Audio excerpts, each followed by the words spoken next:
ಒಬ್ಬ ಪೇಪರ್ ಹಾಕ್ತಿದ್ದಂತ ಹುಡುಗ ಇಂಡಿಯಾದ ಪ್ರೆಸಿಡೆಂಟ್ ಆಗ್ತಾನೆ. ಇಂಡಿಯನ್ ಏರ್ಫೋರ್ಸ್ ಅಲ್ಲಿ ಒಂದೇ ಒಂದು ರ್ಯಾಂಕ್ ಗಿಂತ ಹಿಂದುಳಿದು ಫೇಲ್ ಆದಂತ ಹುಡುಗ ಇಂಡಿಯಾದ ಪ್ರೆಸಿಡೆಂಟ್ ಆಗ್ತಾನೆ. ಹೌದು ಸ್ನೇಹಿತರು, ನೀವು ಗೆಸ್ ಮಾಡಿದ್ದು ಸರಿ. ಇವತ್ತು ನಾವು APJ ಅಬ್ದುಲ್ ಕಲಾಂ ಅವರ ಬಯೋಗ್ರಫಿಯ ಬಗ್ಗೆ ನೋಡೋಣ.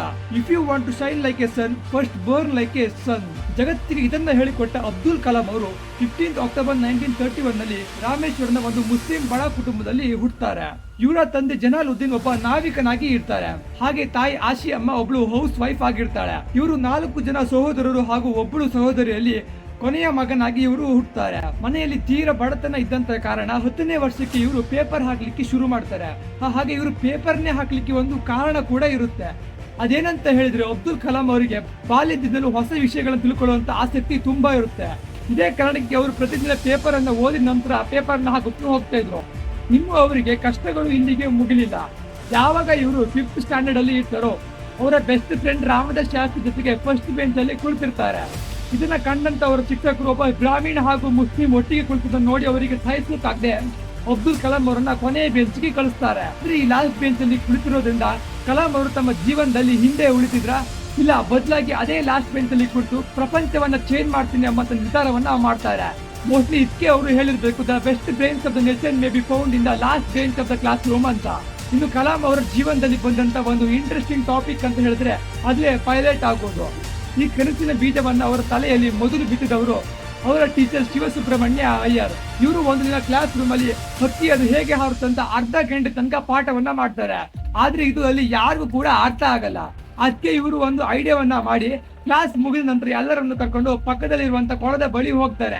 ಅಲ್ಲಿ ಇವರು ಎಲ್ಲ ಮಕ್ಕಳಿಗೆ ಇದನ್ನ ಪ್ರಾಕ್ಟಿಕಲ್ ಆಗಿ ತೋರಿಸ್ತಾರೆ. ಇದನ್ನ ಕಂಡ ಕಲಾಂ ಅವರ ಮನಸ್ಸಲ್ಲಿ ತಾವು ಪೈಲಟ್ ಆಗ್ಲೇಬೇಕಂತ ಒಂದು ಆಸೆ ಕೂಡ ಹುಟ್ಟುತ್ತೆ. ಹಾಗೆ ಈ ಕನಸನ್ನ ಅವರು ಬೆನ್ನತ್ತಿಕೊಂಡು 1995 ಅಲ್ಲಿ ಮದ್ರಾಸ್ ಇನ್ಸ್ಟಿಟ್ಯೂಟ್ ಆಫ್ ಟೆಕ್ನಾಲಜಿಯಲ್ಲಿ ಏರೋಸ್ಪೇಸ್ ಇಂಜಿನಿಯರಿಂಗ್ ಆಗಿ ಜಾಯ್ನ್ ಆಗ್ತಾರೆ. ನೆಕ್ಸ್ಟ್ ಇದನ್ನ ಕಂಪ್ಲೀಟ್ ಮಾಡಿ ಅವರು ತಮ್ಮ ಕನಸನ್ನ ನನಸು ಮಾಡ್ಕೊಳ್ಳಿಕ್ಕೆ ಇಂಡಿಯನ್ ಏರ್ಫೋರ್ಸ್ ಅಕಾಡೆಮಿಯಲ್ಲಿ ಇಂಟರ್ವ್ಯೂಗೆ ಹೋಗ್ತಾರೆ.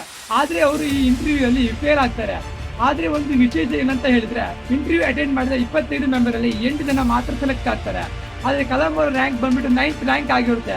ಇದರಿಂದ ಕಲಾಂ ಅವರಿಗೆ ಇಂಡಿಯನ್ ಏರ್ಫೋರ್ಸ್ ಗೆ ಜಾಯ್ನ್ ಆಗ್ಲಿಕ್ಕೆ ಆಗೋದಿಲ್ಲ. ನೆಕ್ಸ್ಟ್ ಅಲ್ಲಿಂದ 1958 ಅಲ್ಲಿ defence research and development organisation ಗೆ ಜಾಯ್ನ್ ಆಗ್ತಾರೆ.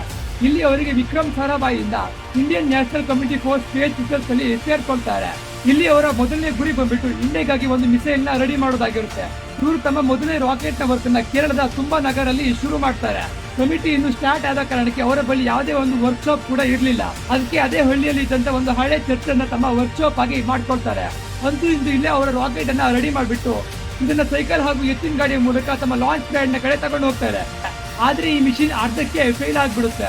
ಇದರಿಂದ ಅವರನ್ನ ಮಿಸೈಲ್ ಮ್ಯಾನ್ ಆಫ್ ಇಂಡಿಯಾ ಅಂತ ಕರೀಲಿಕ್ಕೆ ಸ್ಟಾರ್ಟ್ ಮಾಡ್ತಾರೆ. ಆದ್ರೆ ಈ ಒಂದು ಪ್ರಾಜೆಕ್ಟ್ ಸಕ್ಸಸ್ ಅಲ್ಲ, ಫೇಲ್ಯೂರ್ ಆಗಿರುತ್ತೆ. ನಂತರ ಇವರು 1976 ಅಲ್ಲಿ ಇನ್ನೊಂದು ರಾಕೆಟ್ ನ ಲಾಂಚ್ ಮಾಡ್ತಾರೆ. ಇದು ಕೂಡ ಸೆಕೆಂಡ್ ಸ್ಟೇಜ್ ಅಲ್ಲೇ ಫೇಲ್ ಆಗಿಬಿಡುತ್ತೆ. ನಂತರ ಇನ್ನು ಒಂದೇ ಒಂದು ವರ್ಷದಲ್ಲಿ new satellite launching vehicle SLV-3 ನ ಕೂಡ ರೆಡಿ ಮಾಡ್ತಾರೆ. ಇದನ್ನ 1 ಜುಲೈ 1950 ಅಲ್ಲಿ SLV-3 ಇಂದ ರೋಹಿಣಿ 1 ಎನ್ನುವ ಸ್ಯಾಟಲೈಟ್ ನ ಸಕ್ಸಸ್ಫುಲ್ ಆಗಿ ಲಾಂಚ್ ಮಾಡ್ತಾರೆ. ನಂತರ ಇದೇ ರೀತಿ ಅಗ್ನಿ ಹಾಗೂ ಪೃಥ್ವಿ ಅನ್ನೋ ಸ್ಯಾಟಲೈಟ್ ನ ಕೂಡ ಸಕ್ಸಸ್ಫುಲ್ ಆಗಿ ಲಾಂಚ್ ಮಾಡ್ತಾರೆ.